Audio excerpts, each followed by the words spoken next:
Welcome back to another episode of Behind the Brand. Hope you all are doing well, and I think that's what I'm gonna call this series. I don't know if that feels right to me right now. We'll see in some weeks. I could change my mind, but this week we're really gonna be talking about like fabric sampling, the phases of product development. So for a little background, I actually outsource my product development. So there's some people who like build their tech packs and do all the measurements and things like that. I decided to outsource mine because I knew for myself personally, my strengths weren't in that department, but I knew the idea, I knew how I wanted to look, I knew how to communicate my vision and my creative direction, but I think the actual doing the technicalities of it was a lot different. And I realized that if I did end up learning the technicalities of it, it would have taken so much more time. And I feel like my time should go more towards like actually building the business and the systems and infrastructures and things like that that's going to actually last. It's been such a great process so far. I'm working with the best team. They've been so easy to work with. They've answered all my questions. And it's just been like a really seamless process, which I was like really nervous about this process because I was like, I don't know how this is gonna go. Like, I don't know. I'm not gonna know a lot of the terms, so I didn't want to get like played. There's still like a lot of trust in the situation because, you know, you're kind of trusting people with your vision. You want it to be executed right. And it's like, obviously you're not doing it yourself. You're not like sewing it yourself if you outsource. So it's just a different experience, but I've really been liking it so far. I do think you have to be really clear about what you want. I think that's how you get like the best results. If you know exactly what you want, how you want your product to feel, what your customers want, all of those things, coming with a clear vision, because it has saved me so much time in this process, knowing exactly what my customers want, what the vision is, and how to execute on that. So that saved a lot of time. First part of this process is really talking about like what you want for the product, what you're creating, how you want it to be created, how you want it to feel, the usage, you can bring in different samples, photos, anything you have to kind of create that vision and get the people on your team into like your headspace is the first part. And on TikTok, I went through that process. So if you don't follow me on TikTok or haven't seen any of my TikToks, it's Kennedy Smith 93. And I kind of outlined the first like 56-ish days of this whole process of launching a brand, what that looks like. So I have that footage on TikTok if you want to go look at that. And then I'm showing the second part of the phase 1 process on YouTube. So phase 1, like I said, was the whole ideation part, communicating with the team what you want, how you want to feel, all the things that you want in your product.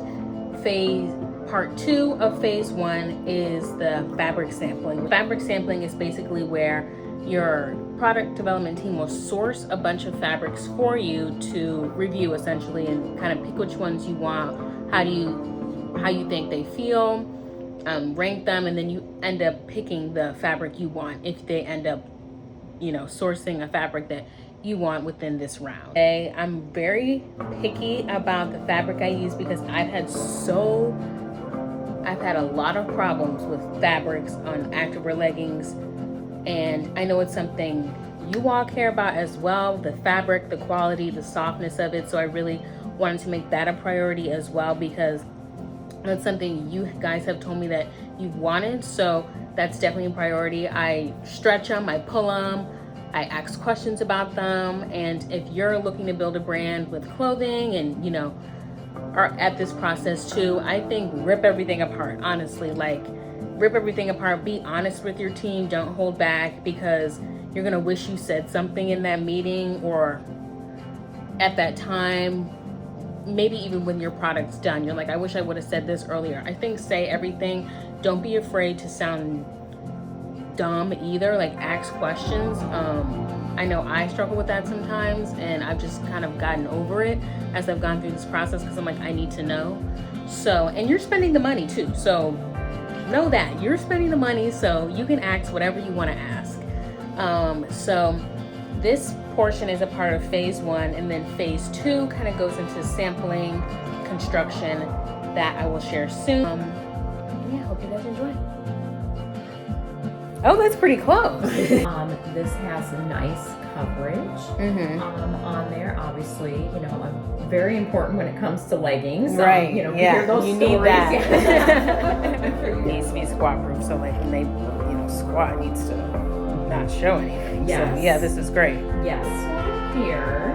Now this fabric is a little bit heavier than the one you were just looking at. Too heavy because it reminds me a lot of like these Aeropostale leggings that I used to buy when I was younger. Okay. And they didn't serve me well. Bad memory. Yeah, so it's reminding me of that. And I'm thinking like when people first interact with them, they're gonna feel if I use this one, they're gonna think it's more like leisurely instead of like they are able to work out in them, you know? And so I want them to be able to use the leggings for both things, the working out and if you want to lounge in them too, you know? And so this particular one, yeah, it feels a little more similar to the first one. This feels tight to me, like it'll squeeze. too much compression. Yeah. This feels like it'd be great for our more compression style of legging that will eventually come. Here is another option. I like this one. I like the lightness and it still feels soft, but it also still has that like compression feel to it. It's not see-through either, which is good. So this is my second so far. Yeah. And then here is another option.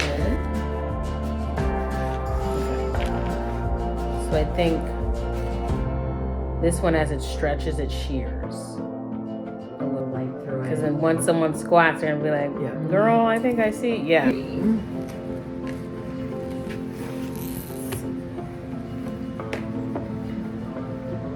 didn't really like this one.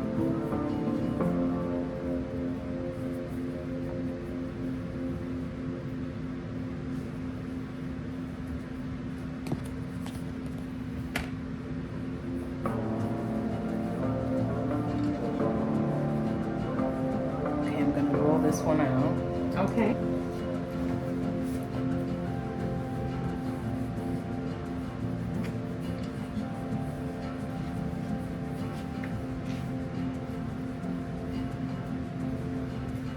It's this one. I just keep going back to it. I'm like, this is it, you know? I always say go with your gut. Yeah, and I feel like every time I feel this one, I'm like smiling inside. I'm like, this is it. Like, this is what they're supposed to feel like. So for the pilling aspect, is this one a no-pill fabric? This one you should not have the pilling with it.